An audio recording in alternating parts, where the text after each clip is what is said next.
işə sən çıxma, mən çıxdım deyir.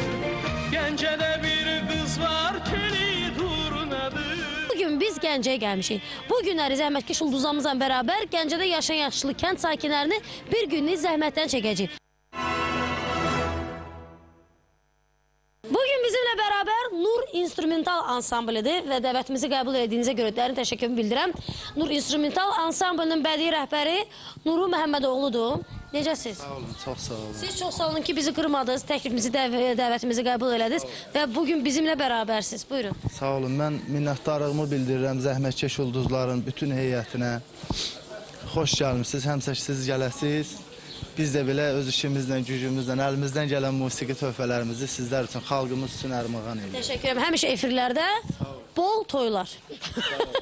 Buyurun, ifanızı işte.